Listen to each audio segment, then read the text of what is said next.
네, 시청자 여러분 안녕히 주무셨습니까? 주말 지나고 이제 9월의 마지막 월요일이자 9월의 마지막 거래일 9월 30일 출발 성공 투자 힘차게 출발해 보겠습니다. 오늘 단일 진행의 어이제입니다. 안녕하세요. 이혜은입니다. 오늘은 9월 30일 월요일이고요. 이번 한 주 동안은 좀 퐁당퐁당으로 진행이 될 한 주가 될 것 같습니다. 이제 10월의 시작을 앞두고 9월의 마지막 거래일 어떻게 흘러가게 될 것인가. 일단 미국 시장은 지난 금요일 시장에서 혼조세로 마무리를 했습니다. 특히 반도체 종목들 위주로 좀 매물 출회가 많이 나왔던 점이 지수를 끌어내리는 데 일조했는데요. 엔비디아가 2% 넘게 빠졌고요. 여기에는 중국발 이슈도 영향을 미쳤습니다. 이번 주에는 미국 고용 데이터들이 차례차례 흘러나오게 될 텐데 미국 경기의 센티멘탈을 점검해 볼 수 있는 한 주가 되겠습니다. 네, 또 확인할 산들이 많이 있습니다. 그런데다가 말씀해 주신 대로 퐁당퐁당 또 연휴가 딱 끼어 있어서 어떤 이벤트를 어느 정도의 깊이로 보고 체크해 가야 할까 이 부분이 참 어렵죠. 한산한 거래 안에서도 방향성을 명확하게 좀 짚어드리도록 할게요. 자, 그럼 지난주 금요일로 먼저 가보도록 하겠습니다.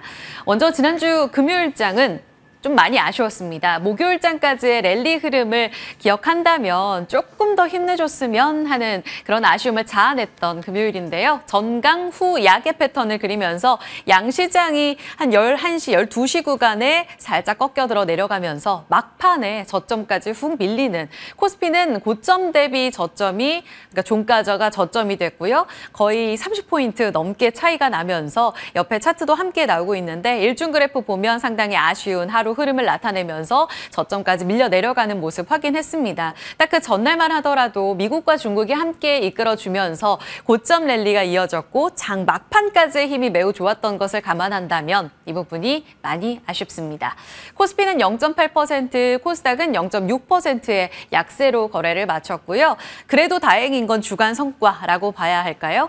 코스피가 2% 넘게 올라가면서 3주 연속 차곡차곡 주간 단위의 상승을 보이며 9월 9일 이후로 저점을 다져가고 있고요. 코스닥도 마찬가지로 3.5%의 주간 상승 움직임을 나타냈습니다. 자, 그날만 놓고 봤을 때 금요일장에는 상승에서 하락으로 반전된 이유들을 좀 찾느라 바빴는데요.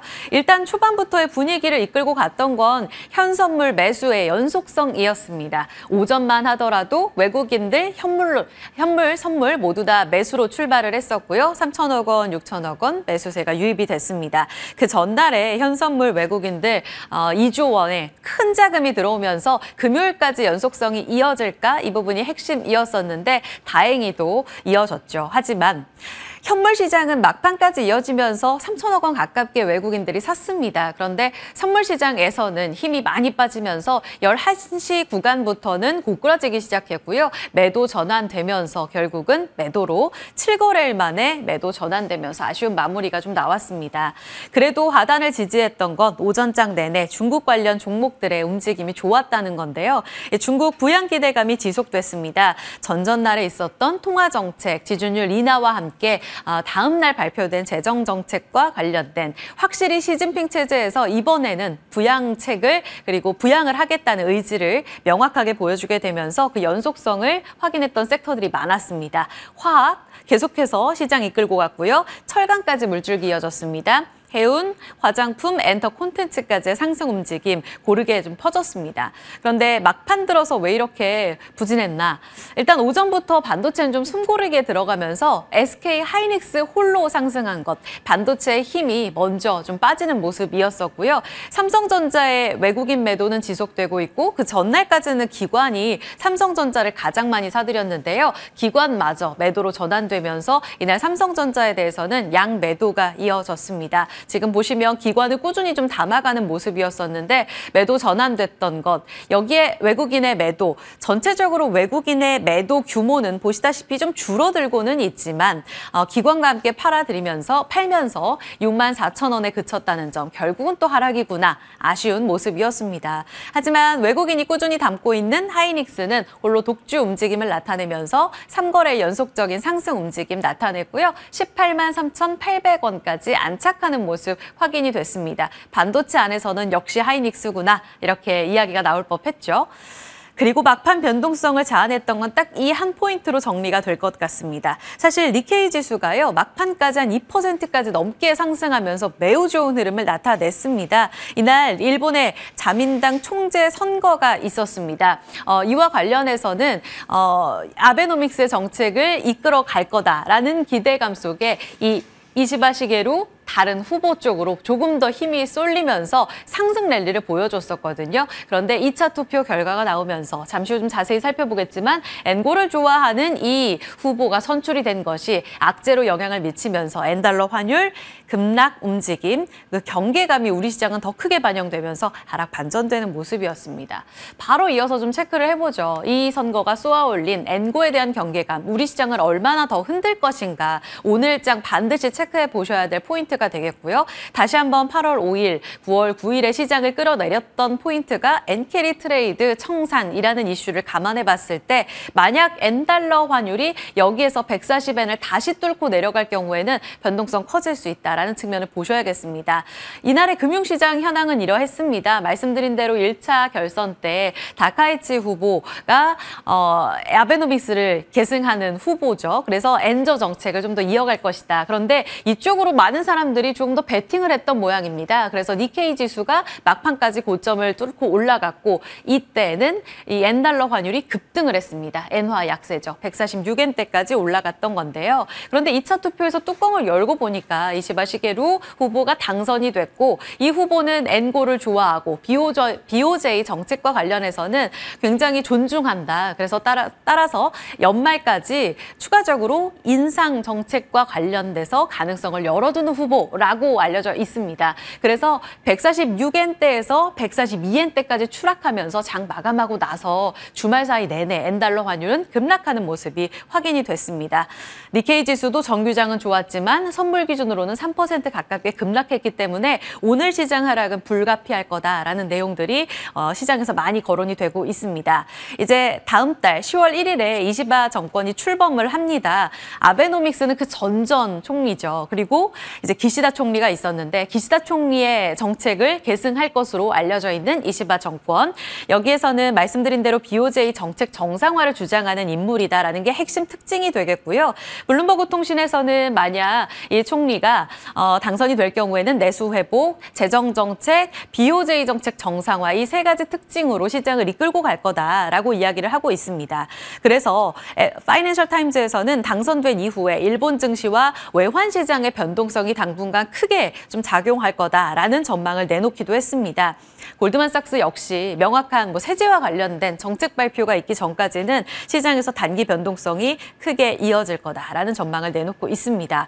결국은 12월에 빅 인상을 이어가지 않겠느냐라는 이야기가 나오고요. 빅스텝과 함께 엔고 역시 전망 가능성이 커진 상황이 되겠습니다. 말씀드린 대로 엔달러 환율이 급락하면 엔고로 이어지게 되죠. 140엔대를 최근 들어서 살짝 깨는 움직임이 있었는데 이때가 BOJ 회의 때였습니다. 이후에 바로 오에다 총재가 이제 진화에 나서기도 했었는데 이제는 그 변동성이 좀 커졌다는 측면에서 이 움직임은 계속적으로 체크가 필요하겠습니다. 하지만 중국 모멘텀은 시장을 계속해서 좀 지지하면서 하단을 탄탄하게 뒷받침했습니다. 물론 막판에 흔들리면서 같이 상승폭을 좀 반납한 종목들이 많기는 했었지만요. 이날도 니케이 지수, 물론 막판까지 니케이 지수 정규장엔 좋았습니다만 상해와 항생 지수의 강세 움직임은 이어졌습니다. 상해 2.8%, 항생 3.5%, 심천 지수는 6%의 급등이 나왔고요. 항생 테크 지수도 5% 넘게 올라가면서 국내 기술주들은 흔들렸지만 항생 기술주들의 강세 움직임은 지속되고 있다라는 부분도 포착이 됐습니다. 이날 움직였던 종목들의 표정을 보시면요. 화학이 압도적으로 강세 움직임을 보여주고 있습니다. 지금 화학 롯데케미칼 11%의 급등세, 대한유화는 5%의 상승 움직임을 나타내면서 지금 다시 한번 고점 랠리가 이어지며 기존에 있었던 주요 이평선을 뚫고 올라가는 화학주들의 움직임, 이 무거운 주식들이 이렇게 가는구나라는 걸 보여주고 있고요. 해운주들도 모처럼 만에 웃었는데요. 물류 이슈 맞물렸죠. 중동 확전과 관련되면서 KCTC와 같은 물류 관련 종목들도 운임지수 상승 전망과 함께 맞물리면서 올라가기도 했습니다. 철강, 비철금속, 특히 비철금속 안에서는 풍산, 이구산업 같이 움직였고 이날은 면세와 의류단에서는 모처럼 만에 이 MLB 브랜드로 중국 때문에 계속해서 밀렸었던 FNF도 상승하는 움직임을 나타냈습니다. 화장품은 조금 표정이 달랐는데요. 코스맥스와 아모레퍼시픽의 상승 움직임은 하루 쉬고 다시 움직였는데 북미 노출도가 큰 종목은 살짝 쉬었습니다. 실리콘2, 코스메카 코리아, 잉그루드랩, 그리고 CNC 인터내셔널 이런 종목들의 약세 움직임이 이어지고 있습니다. 당장 발표가 될 10월부터 시작될 어닝 시즌에서 이제 화장품주들도 성적표를 받아들게 될 텐데 화장품주의 경우에는 여전히 북미 노출도가 큰 종목들이 3분기에도 압도적인 성적표를 보여줄 거라는 전망입니다. 그런데 단기적으로는 확실히 시장은 중국 쪽에 베팅하는 모습이 확인되고 있고요. 이날도 증권가의 호평과 함께 코스맥스는 랠리를 보였습니다. 카지노 역시 좋고요. 이날도 엔터 강세. 그 전날 이제 금요일 오전에 투자뉴스 7에서 엔터주와 관련된 내용을 자세히 좀 브리핑해드린 것으로 알고 있는데요. SM이 2%, 사실 밸류업과 관련된 모멘텀이 그 전날에도 반영이 됐죠. 그런데 여기에 중국까지 더해지면서 한한령 해제되지 않을까 기대감 속 YG 엔터테인먼트는 7%의 상승을 나타내기도 했습니다. 같이 움직였던 콘텐츠 안에서는요. 스튜디오 드래곤 소폭 올랐고요. 키스트 같은 종목들 그리고 모처럼 만에 웹툰과 관련된 종목들이 상승 랠리를 보였는데 핑거스토리, 미스터블루 급등이었습니다. 게임도 드디어 중국발 영향을 받아갈지 같이 순환매에 동참을 했습니다. 이 해운과 관련된 내용은 잠깐 더 짚고 가보죠. 사실 그동안 바로 이제 통화정책 발표가 나오고 나서는 해운주들은 그렇게 크게 중국 모멘텀을 받지는 않았었습니다. 워낙 이 BDI 지수가 오랫동안 바닥권에서 헤맸던 운임지수이기도 한데요. 그런데 금요일장 반등을 주면서 이제는 이쪽도 움직여주지 않을까 하는 기대감이 좀 있습니다. 그래서 가져와 봤고요. BDI 이 건화물선 운임지수로 알려져 있는데요. 발틱 운임지수가 지금 보시면 2021년 팬데믹 때 치솟았던 이후로는 계속해서 2000포인트 혹은 그 아래에서 머물던 모습이었습니다. 중국 경기와 상관관계가 매우 높은 지수로 알려져 있고요. 중국의 철광석을 운반해서 철강 시황과도 매우 밀접한 포인트가 있습니다. 9월 중순만 하더라도 2000포인트를 하회하면 1800대에 머물러 있었습니다. 국내 증권사에서는 중국 부진 때문에 그리고 철광석 시황도 아직 살아나지 않고 있어서 상승 동력이 좀 부재하다라는 내용을 발표했는데요. 지금 9월 말 2110포인트까지 회복한 구간입니다. 딱 BDI랑 그리고 페노션과 차트를 놓고 봤을 때에는 궤를 같이 그려가는 모습입니다. 이렇게 되면서 9월 내내 밀렸었던 페노션도 이제는 BDI의 2100포인트 회복과 함께 추세적인 상승을 그릴 것인가 이 부분을 눈여겨보셔야겠는데요. 마지막 리포트에서 나온 내용에 따르면 3분기에는 시장 컨센을 밑돌 실적, 4분기에는 운임 하락 때문에 하반기 실적 내내 안 좋을 수 있습니다. 라는 리포트가 나오기도 했었는데요. 이제는 달리 봐야 할지 새롭게 나올 리포트의 업데이트 내용과 함께 페노션의 움직임도 지켜보겠습니다. 보면 외국인 기관이 지난 금요일에 쌍끌이 매수가 유입이 됐습니다. 사실 이렇다 할 유입이 좀 수급적으로 포착이 되지 않았는데 기관은 25일부터 그러니까 중국의 통화정책과 재정정책 발표된 이후 사흘 연속으로 담아가고 있고요. 외국인 역시 24일부터 사들이는 모습이 포착됐습니다. 이런 쌍끌이 매수와 함께 BDI와 함께 움직일 페노션의 움직임 체크해 보겠습니다. 이런 수급의 움직임은요, 중국 쪽으로 빠르게 흘러들어가고 있습니다. 이날도 외국인들, 기관들 사들인 순매수 리스트를 쭉 보니까요. 기관은 압도적으로 화학을 열심히 쇼핑한 것으로 확인이 됐습니다. 그럼 그 자금은 어디서 빠져나갔을까요? 바이오, 조선, 변압기 팔았습니다. 외국인 쪽에서는 조선을 좀 파는 모습 확인됐고요. 기관도 변압기를 매도하는 모습. 바이오는 아주 큰 물량은 아닙니다만 고점까지 올라갔기 때문에 조금씩 분할 매도하는 아주 소량의 매도 움직임이 관찰이 되고 있습니다. 삼성 바이오로직스와 셀트리온은 외국인 기관 이날 쌍끌이 매도로 포착이 됐는데요. 대부분 보시면 금리 인하 모멘텀으로 꾸준히 올라갔었던 이 바이오 대장주들의 모습입니다. 일제히 의약품 업종 지수가 이날 4% 넘게 빠졌는데 이들 종목들이 다 끌어내렸다라고 볼 수가 있습니다. 9월에 신고가를 속출했던 이들 종목들 추가 모멘텀이 지금 살짝 부재하죠. 지금 중국 쪽으로 워낙 시장에 집중이 되어 있는 상황이니까요. 그렇기 때문에 추가적으로 나올 모멘텀들은 이렇게 있는데 펀더멘털은 크게 흔들지 않은 상황 속에서 수급만 이동하게 되면 지금을 어떻게 활용해 봐야 될 것인가 이 부분이 가장 궁금합니다. 지금 고점에서 일부 챙겨서 팔아야 되는 것인가 아니면 추가적으로 하반기에도 모멘텀이 있는데 미국 대선이라든지 생물보안법 수혜 장기적인 모멘텀 남아있죠. 그리고 한미약품은 개별적이지만 11월에 임시주총, 미국의 진펜트라 출시가 되면서 셀트리온은 이제 내년까지 실적 매우 좋다는 포인트가 또 있습니다. 그 밖에도 이런 종목들의 개별 모멘텀으로 움직였었기 때문에 연말까지 놓고 봐도 혹은 금리 인하 사이클을 길게 놓고 봐도 대장주가 되는 데 손색이 없다는 시각이 있어서 지금 사야 할지 고민이 됩니다. 잠시 후에 질문 드려보도록 할게요. 이렇게 수급은 빠르게 이동하는 모습 속에 개별주들의 움직임은 매우 좋았습니다. 투자뉴스7 지난 시간대 매일 오늘만 같아라 그러니까 좋았던 종목들 위주로 특징주들을 쭉 보여드린 바 있습니다. 그런데 이날은 조금 다른 시각으로 개별 종목들의 각계 전투 이제는 개별 플레이가 좀 이어지는 모습이 금요일장에 좀 포착이 됐었는데요. 앞서서 보신 섹터들의 흐름은 그러한 공통점이 있었고 개별 이슈로 움직인 종목들입니다. 물론 오리온은 중국 이슈가 있기는 했는데요. 실적이 이제 서서히 좋아질 거다라는 게 이번 주에 있었던 리포트 내용이었습니다. 4분기부터는 이제 다 털어낼 건 다 털어내고 매출이 좀 좋아질 거다라는 내용이 있었습니다. 그런데 여기에 이번 주에 선물같이 중국의 모멘텀이 전해진 거죠. 중국만 빼고 이제 매출 쪽으로는 가시화되고 있는 성장 포인트가 있다라는 내용이었었는데 이 리포트에서 봤던 중국만 빼고가 이번 주, 그러니까 지난주에 채워지는 모습이었습니다. 그래서 오리온 외국인 적극적으로 담아가는 모습 속에 4%나 상승하는 모습 보여줬고요. 우상향 패턴 그려가면서 고점 움직임 확인되고 있습니다. 바이오다이는 이틀 연속 갑니다. 지금 자궁경부암 예방 지침 WHO에서 바뀌었다. 여기에 수혜받는다라는 내용을 지난 시간에도 전해드렸습니다. 여기에다가 로슈에 로열티 들어온다. 실적과 관련된 모멘텀, 추가적으로 개별 모멘텀 다 좋아서 강세 움직임을 보여주는데요. 바이오 종목들이 일제히 좀 쉬어갔던 가운데에서도 바이오다이는 52주 신고가 랠리를 보여줬습니다.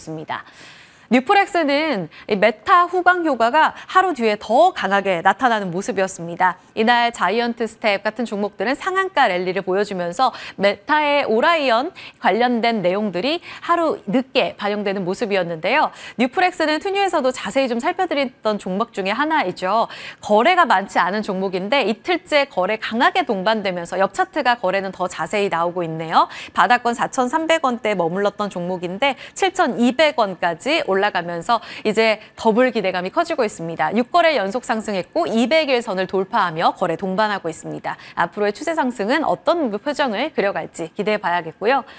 빠졌던 종목에서는 아까 조선, 변압기, 바이오 이쪽에서 좀 자금이 빠져나갑니다라고 말씀을 드렸는데 이런 자금 이동에 민감했던 금요일장 조선주 대표적인 HD 한국조선해양에서도 자금이 빠져나갔습니다. 외국인 기관 좀 팔았고요. 7%의 하락 움직임을 나타내면서 조정을 좀 깊게 받았습니다. 차익 실현 매물 움직임이 좀 강하다라는 내용들이 더 강하게 반영이 되고 있는 모습이고요. 더불어서 이날 인적 분할 이슈 있었던 한화 인더스트리얼 솔루션즈랑 한화 에어로스페이스는 상승으로 나란히 출발했다가 엇갈린 채 거래를 마치는 모습이었습니다. 거래 재개됐는데 한화 에어로스페이스 같은 경우에는 증권가에서 여전히 34,000원을 바라보면서 방산주 모멘텀 다시 받아가면서 이때만 기다리고 있다라는 내용을 발표하기도 했었죠. 상승하기는 했는데 엇갈리면서 마무리된 모습입니다. 한화 인더스트리얼 솔루션즈는 막판에 특히 시장 경계감으로 해석을 해봐야 될지 3시 구간에 저점까지 밀려 내려가면서 17%의 급락으로 거래를 마쳤습니다. 반도체 장비 그리고 TC 본딩 장비와 관련해서 한미반도체 또 경쟁사이기도 하죠. 앞으로의 행보는 어떻게 될지 움직임 지켜봐야겠고요. 하이닉스를 앞서 살펴드린 대로 엿새째 상승으로 외국인 수급과 함께 반도체 단독 랠리를 보여주고 있습니다. 특징주들의 움직임 살펴봤습니다. 넘어가 보면 금요일에 우리장 마감하고 나서 이제 엔달러 환율 변동성이 너무 컸었는데요. 이를 받아들인 미국장은 어떻게 흘러갈까 궁금했습니다. 금요일 밤에 흘러갔던 글로벌 원샷 보시면 숨고르기에 들어가면서 기술주 중심으로 해서 좀 피로감이 누적됐던 3대 지수도 혼조세로 거래 마쳤습니다. 다우는 사상 최고치 랠리를 보여줬는데요. 나스닥은 0.4%의 하락, S&P 500 지수도 약보합권으로 거래 마치는 모습이었습니다. 이날은 핵심적으로 중요했던 게 물가지수죠. 지금 지난 FOMC에서 디스인플레 명확하게 잡았다. 파월의 자신감이 확인됐었습니다. 그런 가운데 이제 모든 이들은 고용 쪽으로만 집중을 하고 있는 상황입니다. 이번 주에도 신규 실업수당 청구 건수 주간 단위로 확인할 거고요. 고용 지표가 또 발표가 될 텐데요. 그 전에 만약에 물가가 튀게 되면 이 모든 전제 시나리오가 다 흔들리게 됩니다. 그런데 금요일장 발표됐던 8월 PCE, 연준이 가장 중요하게 보는 이 지표도 연준의 목표치에 가까워지는 모습을 보여줬습니다. 2.2% 상승하면서 3년 6개월 내 최저치를 기록했고요. 2.3%가 지금 전문가들의 예상치였는데 이를 하회했던 것으로 확인이 됐습니다. CME 패드워치에서는 이 지표가 발표되고 나서 여전히 B컷 기대감이 유지되는 모습을 보여줬습니다. 50bp 내릴 거야 라는데 트레이더들은 50% 정도, 절반 정도 베팅을 했었는데 53%로 늘어났고요. 25bp에 베팅한 트레이더들은 살짝 줄어들었습니다. 엔달러 환율 급락에 기술주들도 같이 영향을 받았고 더불어서 지난 한 주 동안 잘 달렸기 때문에 같이 조정받는 모습들이 좀 확인됐습니다. 마이크론 테크놀로지는 그 전날 반도체의 봄을 알렸던 이 대표 종목이 될 텐데 이날은 2% 쉬어가면서 바로 109달러에서 107달러로 하루 만에 쉬어가는 모습이 확인이 됐습니다. 증권가에선 여전히 호평을 내놓고 있고 모건 스탠리는 여전히 겨울을 외치고 있고 JP모건과 골드만삭스 쪽에서는 그래도 따뜻한 겨울일 거다, 봄이 올 거다라는 엇갈린 시각들을 보여주고 있습니다. 그런 가운데 엔비디아도 2%의 조정을 받았고요. 그 전날 개별 이슈로 급락했었던 슈퍼마이크로 컴퓨터는 4%의 반등을 주면서 조금 기술주와는 다른 행보를 보여주고 있는 모습도 특징적이었습니다. 원자재단엔에서도 특징이 있었는데요. 금 7거래일 만에 쉬어갔습니다. 계속해서 6거래일째 랠리를 보여주면서 금과 관련된 마이닝 관련 종목들이 강세를 보였었는데 이날은 같이 쉬어갔었고요. 반면에 국제유가가 중국에도 전혀 미동 없이 증산 모멘텀에 오히려 하락했었는데 이날은 중국 쪽의 수요가 살아날 거야 라는 기대감으로 이날 반등을 좀 줬습니다. 유가 상승과 함께 이날 에너지 관련 종목들 다 같이 올랐었고요. 종목 안에서는 엑슨모빌이 2%의 상승 보여줬습니다. 테슬라, 니오와 같은 친환경차 매우 좋았습니다. 이 역시 중국 모멘텀으로 보시면 되겠고요.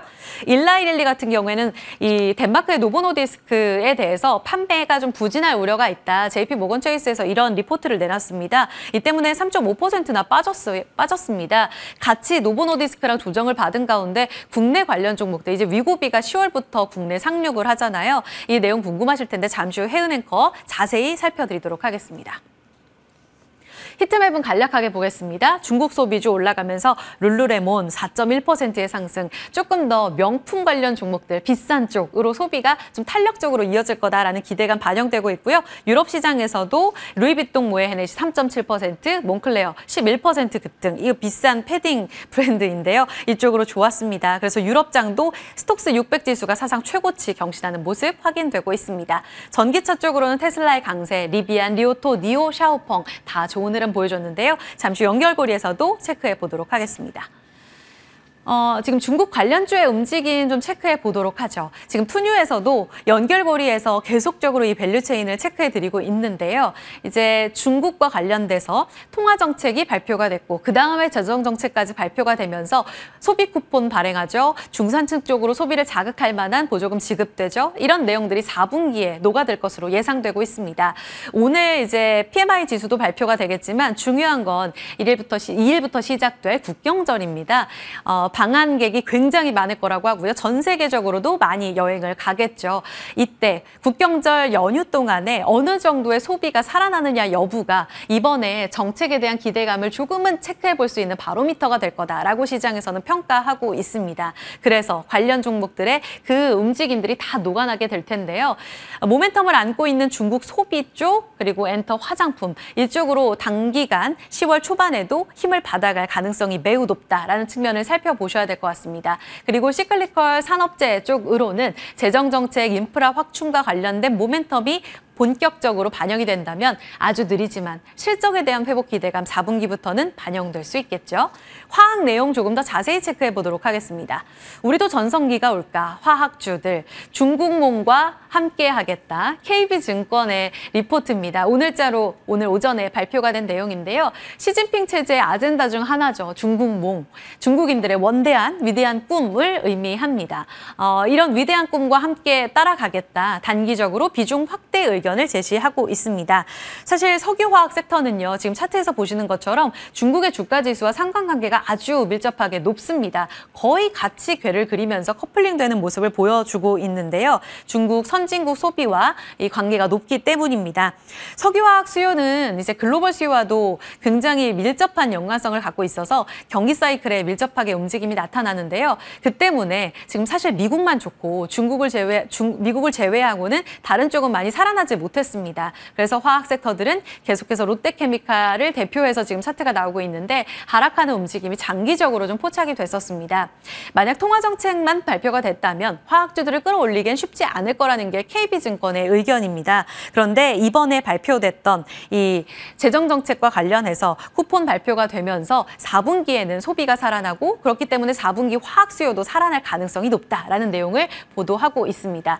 포인트로 잡고 있습니다. 따라서 3개월 정도 비중 확대 의견을 제시했는데 그 이후에는 실적까지 체크가 필요하겠죠. 이 부분 계속 팔로우업 해드리도록 하겠습니다.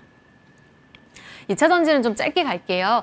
테슬라가 왜 올랐냐? 웨드부시에서는 이제 10월 초에 발표될 3분기 인도량이 47만 대로 작년보다 크게 늘 것으로 예상하고 있습니다. 그래서 $260를 회복한 상황인데요. 테슬라만 좋았던 게 아닙니다. 앞서 보신 것처럼 니오 같은 경우에도 급등 랠리를 보여주면서 니오 차이나 쪽으로 대규모 자금 조달에 성공했다는 내용 전해지고 있습니다. 도이체방크 쪽에서는 주가 단기간, 중기적으로 긍정적이다라는 포인트를 제시하고 있고요.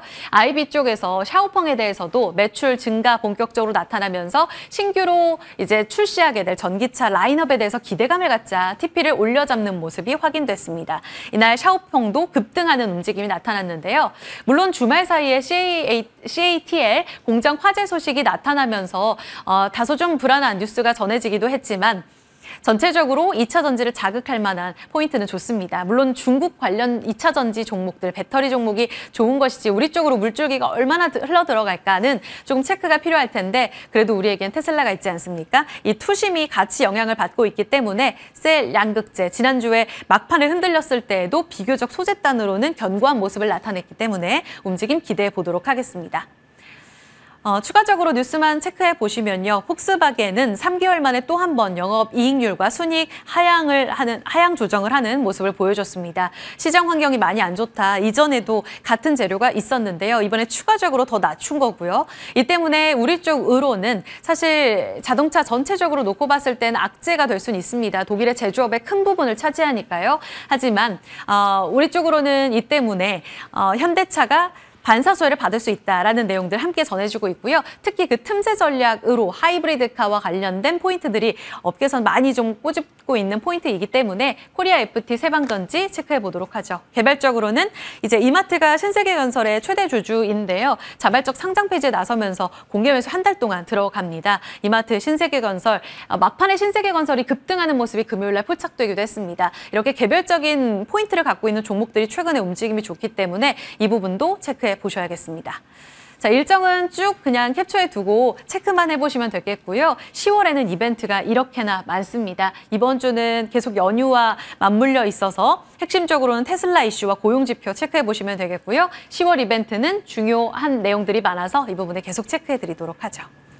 네, 이렇게 시장과 함께 내용들 쭉 점검해 봤습니다. 체크할 내용들이 굉장히 많았었는데 섹터적으로는 깊이 들어갈 부분 어느 쪽일까요? 네, 만인의 과제죠. 비만 치료. 비만 치료제 관련주들이 우리가 살을 빼주는 것과는 반대로 주가는 좀 살찌는 모습을 보여줬는데 지난 금요일에 전반적으로 급락이 나왔습니다. 센티멘탈은 괜찮은지 펀더멘탈은 흔들리는 것이 아닌지 전반적으로 한번 점검해 보시죠. 자, 비만 치료제 관련주들 센티 체크하고 가겠습니다. 위고비가 견인하는 노보노디스크의 상승 여력이 사라진다라는 기사 제목을 한번 가지고 와 봤는데요. JP모간의 리처드 보서 애널리스트가 이런 이야기를 내놨습니다. 체중 감량 약물 판매가 예상보다 느릴 수가 있다. 노보노디스크가 11월 6일에 이 실적 발표를 내놓게 될 텐데 위고비 실적 예상 하회로 3분기 실적은 실망스러운 실적을 받아들 것이다. 라는 코멘트를 내놓았습니다. 이에 따라서 지난 금요일장에서 노보노디스크가 2.9%, 일라이릴리 3.5% 하락이었고요. 전반적인 추세를 들여다볼 때 미국 시장도 8월쯤에 이렇게 좀 급락이 나왔는데 그때 이후로 회복을 빠르게 해나가던 주가가 급격하게 곱고라지는 모습을 최근에 보여주고 있습니다. 자, 그렇다면 우리 기업들은 어떨까? 이 부분을 또 들여다봐야 될 텐데 일단 위고비 상륙이라는 데이터를 받아들었습니다. 노보노디스크의 위고비가 10월 15일에 국내 출시 확정됐다라는 소식이 들려왔는데 가격이 좀 상당히 비싸게 책정이 된 것 같습니다. 지금 뭐 미국 다음으로 비싼 가격이 책정되어 있다 이런 이야기가 있는데 가격 경쟁력 한번 들여다보죠. 현재 뭐 1회 피하 주사형으로 투약을 해야 하는 삭센다의 경우에는 펜 하나당 67,000원의 가격이 형성되어 있습니다. 위고비의 경우에는 미국 기준으로 한 달 180만 원이 들어가게 되는데 우리 기준으로 따져보게 되더라도 추락가에서 좀 병원이나 약국에서 마진을 남긴다라고 감안을 한다면 최소 74만 원에서 한 달에 100만 원까지도 들 수 있을 것이다. 이런 이야기 나오고 있습니다. 그리고 이제 젯바운드도 연내 또는 내년 5월까지 사이를 두고 좀 출시가 예정이 되고 있는데 젯바운드의 경우에는 미국에서 한 달에 142만 원가량으로 투약이 가능하고 좀 전반적인 성능을 비교를 해봤을 때 위고비보다 약간 더 감량 효과가 좋다라는 이야기를 하죠. 그렇다면 삭센다와 위고비는 어느 회사가 유통을 하고 있을까? 상장사는 아닙니다. 줄리파마 코리아가 이번에도 위고비의 유통을 맡게 됐고 2차 도매업체로는 블루엠텍 이야기가 나오면서 1.3% 전반적으로 비만 치료제 관련주들 조정을 받는 와중에서도 혼자 반짝하고 빛을 냈습니다. 젯바운드의 유통 유력한 후보군으로 거론되고 있는 기업들도 이 시점에 좀 체크를 해보고 가면 어떨까 싶은데 보령 같은 경우는 2020년에서 2022년 사이에 일라이릴리와 협업을 한 이력이 있습니다. 한미약품은 대사질환 강자로서 국내 비만 치료제 쪽에서 좀 선두주자로 자리매김을 하고 있는 듯한 분위기고요. 종근당 역시도 비만 치료 관련해서 유통 이력이 있기 때문에 젯바운드의 유력한 유통사 후보군으로 언급이 되고 있다는 점 체크를 해보시면 좋겠습니다. 젯바운드의 경우에는 미국에서 이미 저가 라인업, 그러니까 반값 젯바운드를 이미 출시를 하고 있기 때문에 이러한 부분들도 비만 치료제의 센티멘탈에 영향을 줄 수 있을 것인가 그 부분도 함께 들여다보시면 좋겠네요. 자, 위고비 관련주들 한번 들여다보시죠. 주가가 워낙 좀 많이 빠졌기 때문에 지난 우리 금요일 시장에서는 이럴 바엔 그냥 노보노디스크를 사는 것이 낫지 않겠느냐 이런 이야기도 있기는 했습니다. 하지만 이렇게 주가가 쉬어가는 와중에 좀 점검을 전반적으로 해보면 어떨까 해서 다시 한번 정리를 해봤는데요. 한미약품이 7.3% 좀 큰 폭으로 빠졌습니다. 일단 비만 포트폴리오는 성공적으로 구축을 해나가고 있고 무엇보다 11월에 있을 미국 비만학회에서 신개념 비만 치료 물질 공개한다라고 하는데 좀 굉장히 놀랍습니다. 일단 공개한 바로는 근손실을 방지를 하면서 체중을 감량하는 만큼 근육량도 늘어난다라는 부분이 핵심일 텐데 섭식장의 개선뿐만이 아니라 선천적인 비만 치료에도 적용이 가능하다라는 부분이 핵심 포인트가 될 겁니다. 더불어서 한국인들이 참 면 이런 것들 좋아합니다. 탄수화물에 굉장히 친화적인 한국인들의 이런 신체 특성에 맞춰서 국내 임상 3상이 진행 중인 에페글레나타이드 역시도 우리가 치료제로서 주목해볼 만하다라는 부분 한 번 더 체크하고 가시면 좋겠고요. 유한양행과 인벤티질의 경우에도 각각 3.4%, 8.2% 주가가 빠졌습니다. 위고비의 주성분인 세마글루타이드의 장기 지속형 주사제 개발하고 있다는 부분 함께 체크해 보시면서 관련 종목들 한 번 더 이슈들 없는지 지금 주목을 해보셔야 되겠습니다. 자, 그렇다면 비만 치료제 우리가 지금 이렇게 주가가 쉬어가는 와중에 다음 세대는 무엇이 될 것인가? 지금 시장에서 계속해서 이야기가 나오고 있는 부분은 먹는 비만 치료제, 경구용 비만 치료제와 이 붙이는 패치형 비만 치료제 이야기가 많이 나오고 있습니다. 물론 주가는 전반적으로 앞에서 살펴봤던 것처럼 난기류를 타면서 좀 큰 폭으로 빠지는 흐름을 보여주기는 했었는데요. 특히 먹는 비만 치료제 쪽에서 D&D 파마텍이 지난 금요일 시장에서 6.1% 빠지기는 했습니다만 지금 뭐 메세라가 주도해서 비만약 임상이 4분기에 시작이 될 것이고 상용화 시기로는 물론 사측에서 좀 예상을 하는 부분이긴 합니다만 2029년쯤에는 상용화가 가능하지 않겠느냐라는 이야기가 흘러나오고 있습니다. 특히 D&D 파마텍은 먹는 비만 치료제 라인업이 3개 후보 물질 좀 대표적으로 자리를 하고 있고 총 6개 후보 물질이 있다고 하니까요. 그와 관련해서 먹는 비만 치료제 이슈가 나올 때마다 한번 주목을 해보시면 좋겠습니다. 붙이는 비만 치료제 쪽에서는 라파스, 대원제약, 광동제약, 대웅제약, 동아이스티 같은 기업들이 있겠고요. 그 밖에도 뭐 유한양행, 프로젠, 올릭스, 에이프릴바이오 같은 기업들 비만 치료 이슈가 나올 때 다시 한번 주가가 반등해 줄 수 있는 만큼 지속적으로 좀 흐름은 체크를 해보셔야 되겠습니다. 자, 헤드라인 돋보기입니다. 주말 사이에 또 이슈가 많이 터졌습니다. 특히 이스라엘 그리고 헤즈볼라 사이에 갈등이 격화되고 있는 듯한 분위기인데 9월 23일 헤드라인 돋보기를 통해서도 전해드린 바가 있습니다. 7월에 뭐 그 전부터 시작이 되긴 했습니다만 7월부터 본격적으로 격화가 되기 시작했고요. 9월에 특히 이스라엘의 이 소위 말하는 삐삐테러 원격 폭발 사고 이후로 이스라엘과 헤즈볼라의 격화가 전쟁의 그 양상이 더욱더 격화가 되고 있습니다. 9월 27일 그러니까 주말 사이에 이스라엘군이 베이루트 남부에 위치한 헤즈볼라 본부를 공습을 했고요. 수장인 나스릴라를 포함해서 지휘관들을 제거하는 데 굉장히 박차를 가하고 있습니다.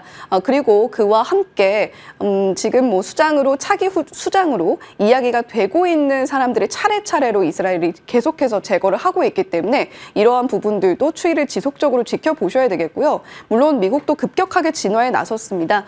바이든 대통령이 중동에서 전면전을 피해야 한다. 네타냐후와 빠르게 대화를 할 것이다라는 이야기를 하고 있습니다만 지금 이렇게 서로 죽고 죽이는 이런 격화되는 전쟁 양상 속에서 좀 빠르게 진화되지는 않을 것 같다라는 분위기가 감지가 되고 있습니다. 물론 금 가격도 계속해서 오르고 있고요. 국내 시장에서는 방산 관련주들, LPG 그리고 해운, 유가 관련주들 좀 지켜보실 필요가 있겠습니다. 자, 그리고 헤드라인 돋보기 경영권 분쟁, 또 형권 분쟁이라고 한번 제목을 붙여봤는데 계속해서 이슈가 좀 터지고 있죠. 티웨이 항공이 지난 시간외에서 주가가 9.9% 시간을 상한가 안착을 했습니다. 경영권 분쟁 가능성에 좀 들썩이는 모습을 보여준 건데 그와 관련된 대명 소노시즌도 시간외에서 1.3% 주가 상승이 있었죠. 티웨이 항공의 지금 현재 최대 주주는 티웨이 홀딩스 그리고 예림당인데요. 2대 주주와의 지분 격차가 굉장히 적게 차이가 나고 있기 때문에 경영권 분쟁 가능성이 있는 것이 아니냐 이런 이야기가 시장에 돌고 있는 것입니다. 물론 대명 소노그룹의 경우에는 경영권 확보나 인수를 위한 주식 매입은 아니다라는 입장을 밝히고 있긴 합니다만 혹시 추가적으로 이슈가 나오는 것은 없는지 좀 지속적으로 체크를 해보셔야 되겠고요. 다만 경영권 분쟁 관련주들 투자하실 때는 좀 각별한 유의가 필요할 것 같습니다. 지난주만 해도 주가가 굉장히 많이 올랐던 경영권 분쟁 관련주들 특히 FN가이드가 한가 안착하는 모습, 내려앉는 모습을 보여줬고요. 뭐 고려아연, 영풍, 화천기계, 화천기공 모두 주가가 빠지는 흐름을 나타냈습니다. 영풍 정미를 제외하고는 주가 흐름이 좋지 않았으니까요. 경영권 분쟁 이슈가 나왔다고 해서 무작정 좀 투자를 하시기보다는 전반적으로 그 흐름이 어떤지 추이를 지켜보면서 좀 트레이딩에 능하신 분들이 지켜보시는 것이 어떻겠나라는 생각이 듭니다. 자, 오늘 이렇게 헤드라인 돋보기까지 들여다봤고요. 비만 치료제 관련해서 그리고 현재 시장의 흐름과 관련해서 시장 전략도 점검 함께 해보시죠.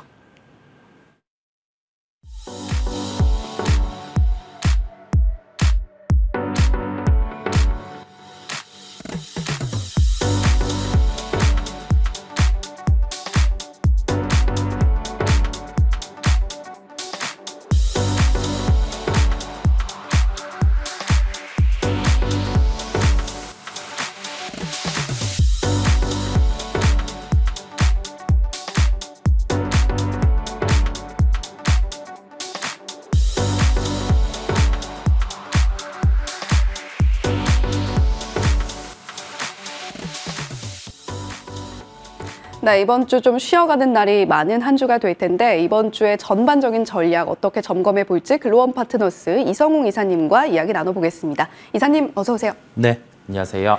네, 이사님, 지난 금요일 시장이 또다시 엔캐리 트레이드의 공포에 좀 떠는 모습을 보여줬습니다. 네. 그와 함께 SK하이닉스와 삼성전자의 주가가 좀 다른 흐름을 그리고 있는데 지금 뭐 시장의 흐름들을 좀 센티멘탈을 점검을 전반적으로 해봐야 될 때가 아닌가 싶습니다.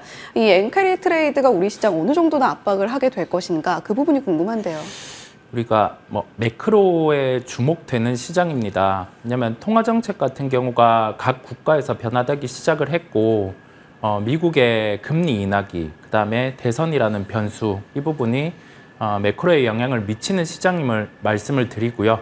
그다음에 짚어주신 것처럼 일본 쪽 같은 경우도 선거가 치러졌고 그러면서 이제 결과가 나올 때 엔화 같은 경우가 좀 가치가 절상이 되었죠. 그러면 우리가 생각해야 될 게 외화의 추세 같은 경우는 이 방향성을 정했을 때 이어가는가, 그 다음에 여기에서 우리가 통화를 볼 때 어떤 점을 주목할지입니다. 엔화 같은 경우는 상반기에 소위 슈퍼 N저 현상이 이어오다가 이제 단기적인 캐리 트레이드 청산 같은 경우가 미국의 금리 인하 가능성을 놓고 나타나는 모습이었고요. 8월 5일 충격 이후에는 엔화 같은 경우는 방향성은 평가 절상임에도 불구하고 캐리 트레이드에 추종되는 자금의 출해는 나타나고 있지는 않아요. 즉 단기 엔캐리 트레이드 자금은 대부분 청산되었다라고 보시면 되겠고요. 중장기 캐리 트레이드 자금 같은 경우는 매크로 지표의 변수에 따라서 출해가 될 것으로 보입니다. 그러면 현재 구간에서 우리가 엔화가 방향은 평가 절상으로 흘러가는 것은 인정을 합니다. 여기에서 금리 인상 같은 경우가 시기의 문제이다 보니까 이 부분을 인정하고 가는 거고요. 8월 5일 기점으로 보면 엔화가 평균 한 0.5%에서 1% 내로 움직이는 시장이 보통 시장이라고 하면 3%대 정도까지 변동성이 커지는 시장, 즉 속도가 붙는 시장 같은 경우는 우리가 시장에서 연결된 캐리 트레이드 자금 같은 경우가 출해될 가능성은 열어둡니다. 열어두지만 8월 초입에 그런 시장 변동성은 올 가능성이 매우 낮습니다. 그렇다 보니까 이 부분은 인정하고 가는 상황으로 그렇게 보시면 될 것 같고 여기에서 변동성이 통화 쪽으로 커지는지만 주시를 하시면 되겠습니다. 네, 이사님 좀 짧게 한 가지만 더 여쭤볼게요. 네. 삼성전자 주주분들 좀 많이 답답하실 것 같거든요. 네. SK하이닉스와 삼성전자 수급도 좀 엇갈리고 있어요. 네. 삼성전자에 대한 매도세가 좀 가열화되고 있는 듯한 분위기인데 어떻게 전반적인 전략 가져갈까요? 삼성전자는 가격 메리트는 있습니다. 그런데 우리가 SK하이닉스와 삼성전자의 주가 차이는 HBM이라는 점이 핵심이고요.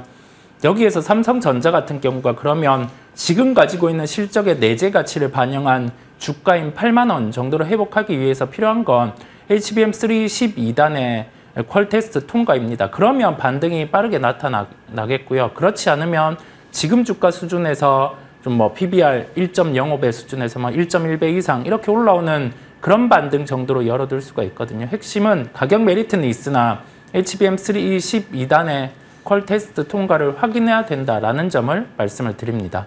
네, 결국 퀄 테스트가 굉장히 또 중요한 이슈 중에 하나가 되겠네요.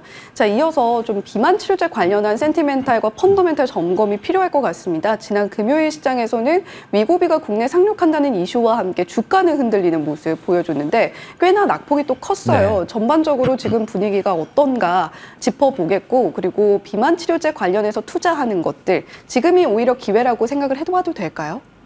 시장이 이제 각 제품을 출시를 하고 우리나라 기준으로 뉴스화가 되는 것을 보면 제품들이 침투를 해서 침투율을 보겠다라고 이야기를 합니다.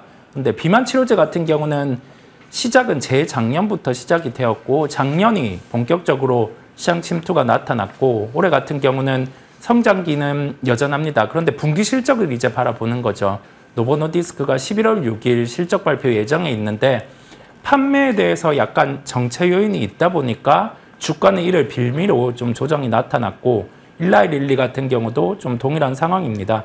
그러면 여기에서 시장에 대해서 전체적인 볼륨은 꺾이지 않았고 여기에서 침투율이 추가로 각 국가별로 한 20% 이상 나타나는 그런 구조라고 하면은 여전히 여기에 대해서는 문제는 없다라는 생각이 되고요. 만약에 가격 심화가 나타나서 원래 판매되던 단가가 한 100 기준이었다라고 하면 이게 한 50선으로 내려간다. 그러면은 여기에서 대세는 좀 꺾일 수 있어요. 그렇지 않은 상황이다 보니까 여전히 관심을 가지셔도 된다라는 말씀을 드립니다.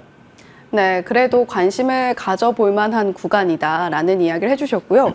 자, 그렇다면 지금 뭐 2차 전지 쪽도 저희가 둘러볼 필요가 있겠는데 중국 이 CATL 공장에서 화재가 났는데 꽤나 크게 났어요. 네. 국내에 미칠 영향이 있을까요?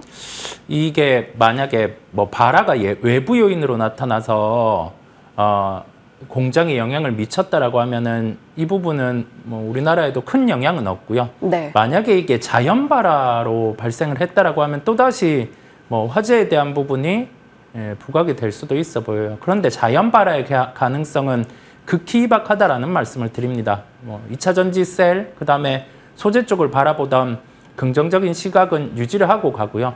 여기에서 하반기의 변수 같은 경우는 지금 우리가 생각하는 부분보다 뭐 수요 같은 경우가 좀 느릴 경우 그럴 때는 주가가 이렇게 한 단계 레벨업 된 상황에서 횡보는 나타날 수 있어요. 그런데 아직은 그런 점보다는 하반기 그다음에 내년에 수요 회복에 대한 기대입니다. 수요가 이렇게 턴을 했다라는 점은 아니거든요. 수요 회복이 어떻게 나타나는지를 뭐 미국 그다음에 유럽 쪽 중심으로 살펴보시면 되겠습니다.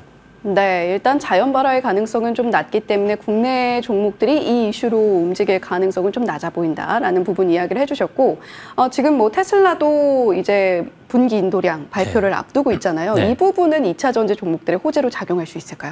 분기 인도량 같은 경우는 긍정적일 거예요. 그런데 최근에 테슬라의 주가 상승은 우리가 단순한 차량 판매의 데이터보다는 뭐 로보택시에 대한 출시 기대감과 함께 만약에 로보택시가 출시돼서 기존의 이 차량 정도의 침투율이 한 자릿수 중반으로 나타난다라고 생각을 해요. 그러면 만약에 마진에 대해서 어떤 차이가 나타나냐라고 하면 인포테인먼트 시스템에서 지금 차지하는 영업이익으로 한 10개, 한 100 정도가 나온다라고 하면은 침투율이 5% 나타나면 한 120 정도까지 올라올 수 있거든요. 그걸 감안해서 시장은 테슬라 주가를 올려놓는 겁니다. 마진에 대한 구조 개편이죠. 예, 아무래도 유리한 쪽에 있습니다. 그래서 테슬라 같은 경우는 주가가 로보택시 발표 이후에 침투율을 확인하면서 좀 주가는 반응을 할 수 있다는 점을 말씀드립니다. 네, 그렇다면 오늘 이성훈 이사님께서 중요하게 볼 종목으로 어떤 종목 꼽아주실지가 궁금한데 또 이런 뉴스가 있었어요. KT와 마이크로소프트가 AI 쪽에서 협력한다. 좀 인터넷 쪽이나 이쪽에 움직이지 않을까 싶은데 오늘 카페24 보면 좋을까요? 네, 뭐 KT 쪽 관련해서 협력은 우리나라 소프트웨어 쪽에 좋습니다. 예. 그래서 뭐 바우돈 소프트웨어 종목들 같은 경우는 강할 수가 있겠고요. 카페24 같은 경우는 신사업이 유튜브 쇼핑 관련해서 이 부분을 진행을 합니다. 실제 영상이라든지 쇼폼 같은 경우가 있을 때 여기에서 다뤄진 제품을 바로 구매를 할 수 있게 연결해서 안내를 하는 구조고요. 내년에 유튜브 뭐 쇼핑 시장이 한 4조 원대 정도까지 볼륨이 나타날 것으로 보입니다. 그러면 뭐 여기에서 결제 구조도 유리한 카페24 같은 경우가 시장에 대해서 한 10% 정도 갖고 온다라고 하면 뭐 영업이익률이 2분기 9% 대입을 해봤을 때 현재 뭐 시가총액 기준으로도 한 9천억에서 1조 정도까지도 상승할 수 있는 부분의 체력을 갖고 있습니다. 그래서 가깝게는 목표가는 1차로 기술적 반등이 가능한 수준을 대입했어요. 그 이후에는 뭐 이익이 나오는 체력을 대입을 해봤을 때 9천억 1조 이 부분을 기억을 하시면 되겠습니다. 목표가는 33,000원을 1차로 제시를 해드리고요. 손절가는 25,000원을 제시를 해드립니다. 네, 이제 유튜브도 쇼핑 시장에 진출을 하면서 그 강력한 수혜주로서 카페24 기대가 된다라고 이야기를 해주셨습니다. 오늘 시장에서 한번 주목을 해보시면 좋겠고요. 목표가 33,000원 제시해 주셨습니다. 자, 오늘 전반적인 시장 전략 글로원 파트너스의 이성훈 이사님과 함께 이야기 나눠봤습니다. 오늘 말씀 고맙습니다. 네,